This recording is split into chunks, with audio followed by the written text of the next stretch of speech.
Media day, well, I guess it's the day for the media to get to know the fellas and get to talk to the fellas and see how they feel about camp and how things are going for camp right now. And it's camp, it's going pretty well. Defense is looking real good. Offense, they're coming together. We lost a quarterback, we lost a receiver, and everybody's looking like they're catching up to speed. So it's all coming together. I think everybody's real excited to come here and talk to the media and tell everybody about the season. I think everybody's really pumped for the season. We had a great summer, and I think we have a great team this year. I think we all get along pretty well, and everybody's just, like I said, excited and pumped up. I just want to get better in every aspect that I can. I know there's some things I need to work on like everyone else, and just want to make sure that I can keep getting better and not get worse in the next day. And whatever I can do to make this team better and win games. I mean, I'm enjoying the entire experience.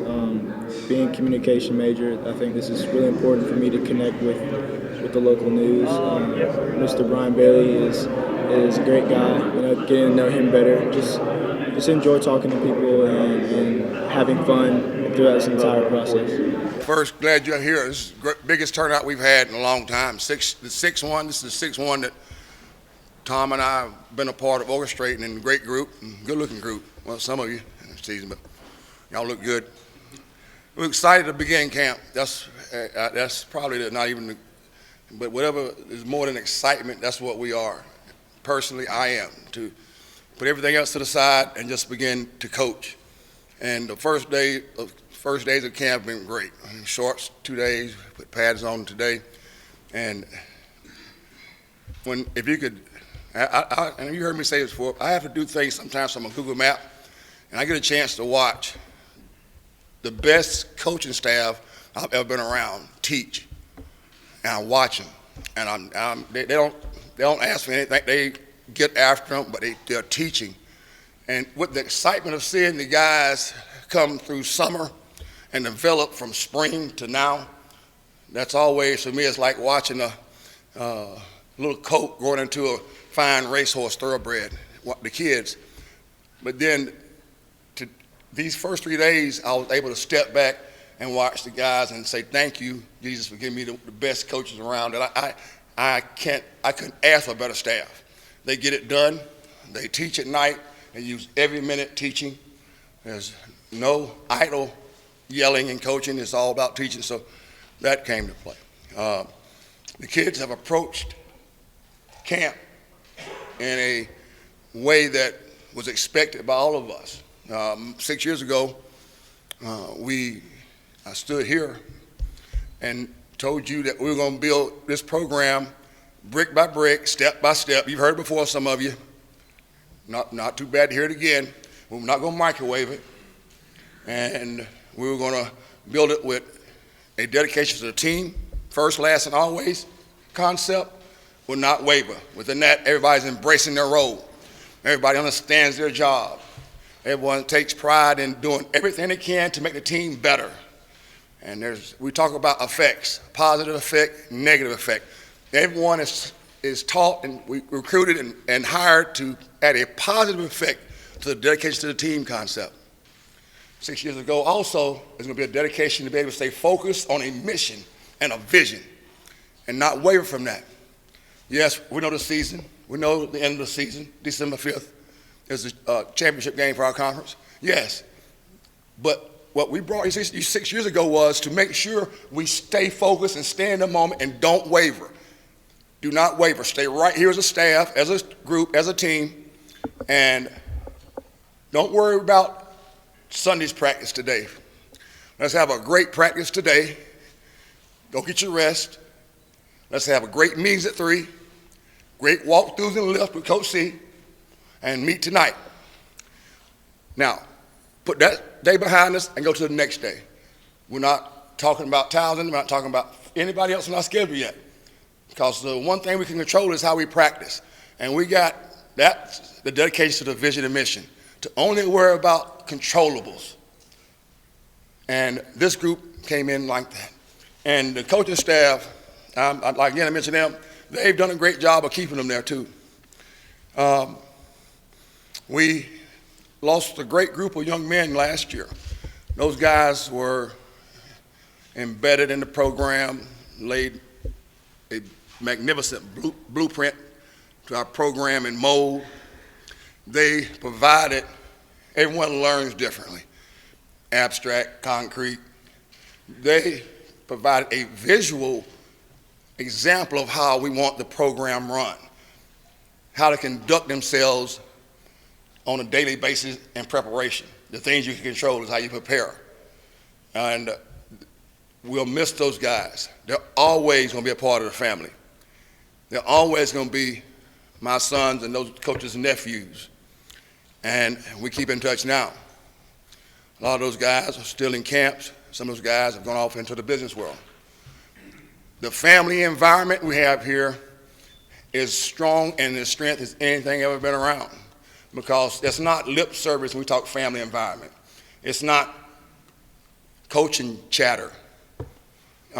We mean that here, and that's the key. So the camp is where really summer is where they start developing that bond that you'll need for what we're getting ready to partake upon. A great challenge for us as a program, one of the toughest schedules around, and what a great opportunity for us. But the bonding began this summer and in fall camp. We do nothing all day but football. We spent all day together, 10 to 12 hours, as a staff and a group with the guys. And it's one of the happiest times of the year for me. And that bond we talk about, that brotherhood that people talk about with our family environment that's been entrenched into the program, it's beautiful to see. Each team is different. The personality of this team is still developing. They practice with great effort, which is demanded here.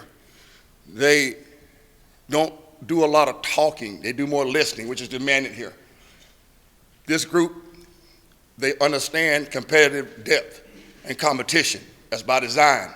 So to watch them practice and watch the guys coach them is beautiful to me. And the guys have competed well every day. They play smart. I saw encouragement. You see guys that have been through the program. I saw Isaiah, Davon, those guys on offense, and Zeke, and up front, Jonathan White, guys been here.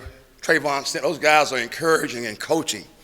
And that's what the brotherhood and bonding does. And so we're looking forward to that. We had a really good practice today, first day in pads. And with anything, execution is one thing we'll focus on. And that comes with reps and days, and we know that. But the guys went through it. A lot of guys, they got to learn to play next play.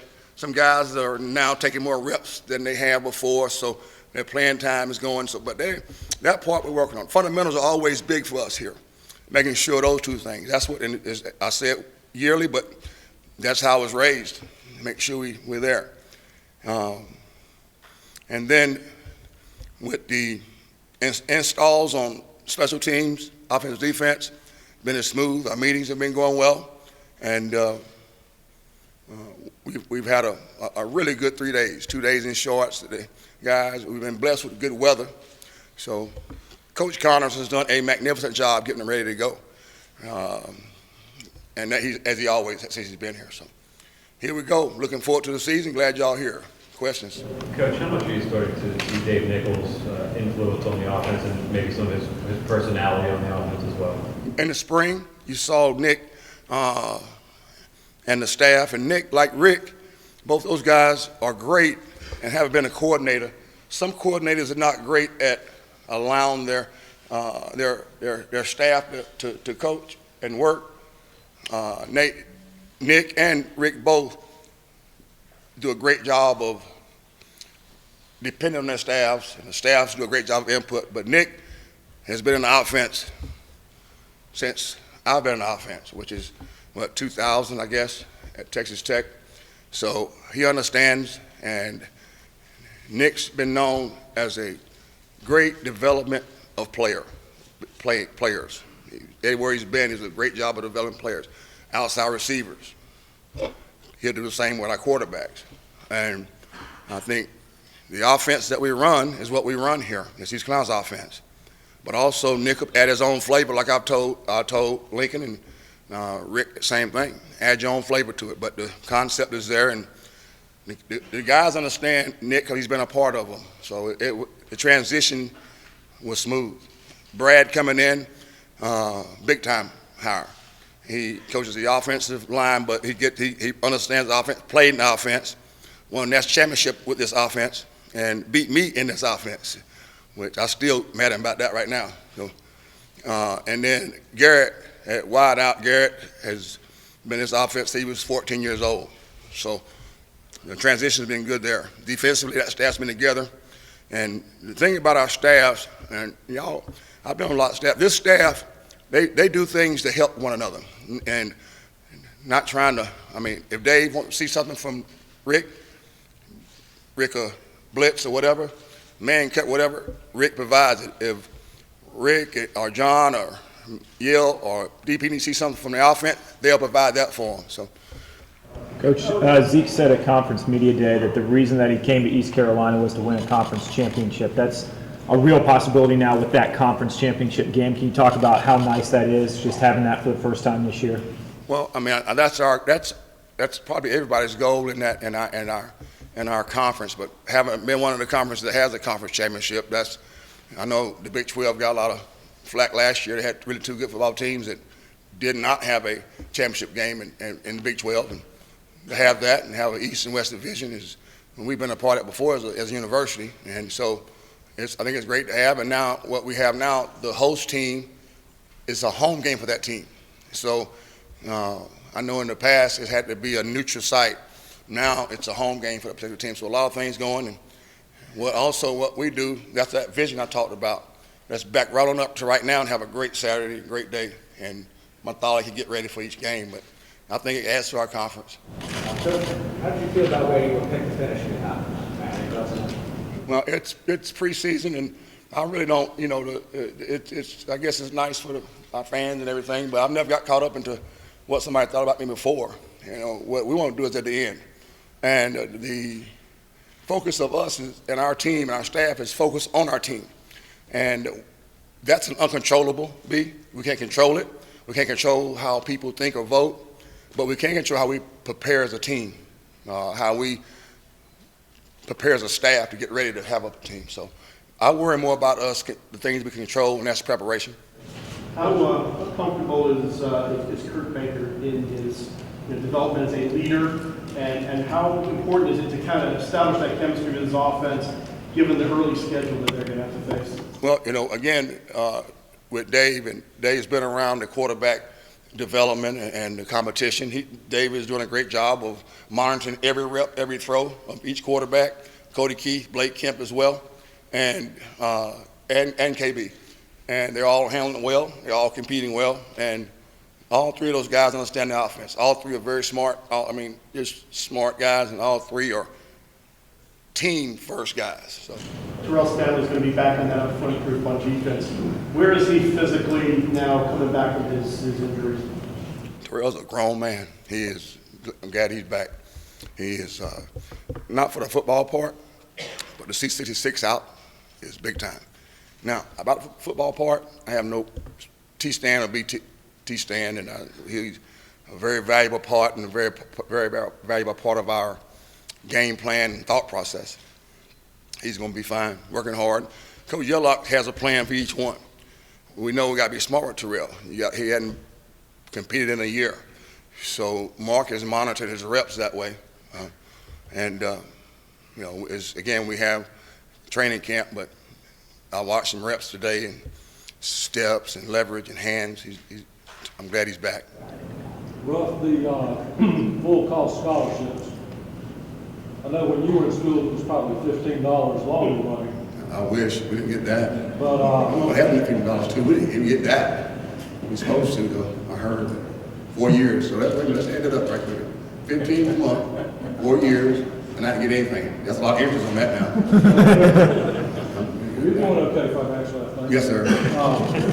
Coach, and you're aware of the expectations that this university has for the sport of football, but the full cost scholarship kind of represents commitment to invest in the program. And do you see anything in terms of morale with the player group to know that that reward is kind of going to be there? I don't think they'll really realize it until they actually see it, which they will.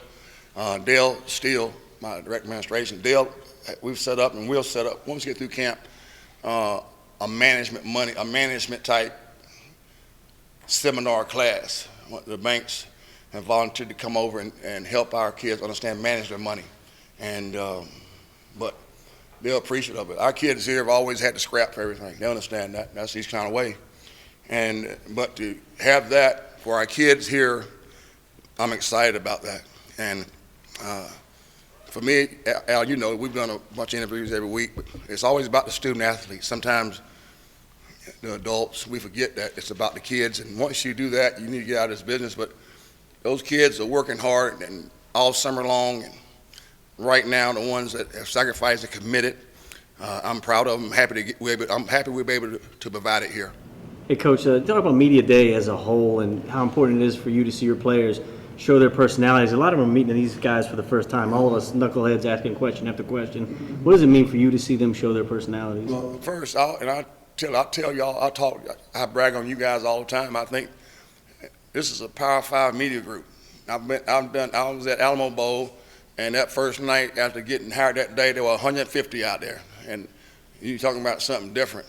So you guys here coming out, I mean, every one of them. You got my home guys I grew up with coming up. Y'all do a great job here. So to have our kids see y'all today, and you'll see how they are. You'll see one of the greatest compliments that was paid was by our new FAR, Cal Christensen, to me. He said, Coach, I noticed that y'all recruit the same type of kid. I said, what do you mean? I said, they all have that same background. I said, bingo. You see it. That's not by luck. We want the same type of kid. A kid not afraid of challenges. The kid understands inside extraordinary is extra. This place takes the ordinary, it makes them extraordinary. So those kids do that. You'll meet them today. I love them boys. Y'all good? Let's all get to them.